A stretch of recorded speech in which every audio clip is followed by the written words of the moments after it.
So today I'm going to talk about opportunity cost. I am sure you have heard this term before. If you haven't, well, here's an opportunity to get a sense of what it really means.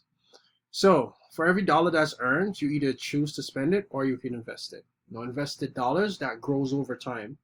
And obviously money that's spent, well, that's gone. Essentially, it's gone forever. Now, the potential value of the money that you've spent, that's what we call opportunity cost. Now, consider this. Can you earn interest on something that you've already spent, on money you've already spent? Obviously not. Can you access money that you've already spent? Obviously not.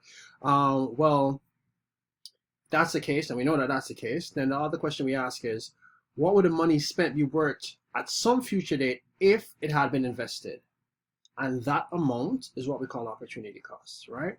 So let's run through a little example to give you a sense of that. So for example, you spend $20,000 on, I don't know, some type of item. Maybe you spent it on a trip or something along those lines.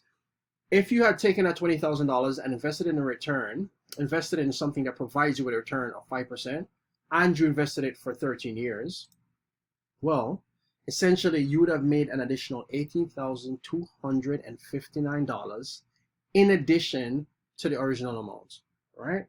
Now that amount, 20,000 that's spent, and amount that could have been earned is the opportunity cost.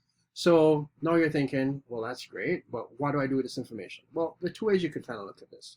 The first way I think you could look at it is, well, before you spend, actually consider, for every dollar that I earn, I have two ways. I could invest it or I could spend it on something that's an expense and, it's kind of gone forever. With that, the second way you could look at it is, okay, I could take this dollar, I could invest it in something that provides me with the return, and I can then use part of that return to cover this thing, this expense, or this trip, or this car, this item, or whatever the case is, or whatever you really desire. You could use the money invested to cover that. So I think that's a great way to implement it and a great way to think about it as you go about day to day. So hopefully this was helpful. It's a short one, just a little snippet about opportunity cost and how it works. And again, it really boils down to two choices. You could either just spend the money or you could invest the money, and the big benefit of that is the money invested that grows. You could actually take a part of that and have that cover the potential expense that you would have had. Hopefully this was helpful. Thank you.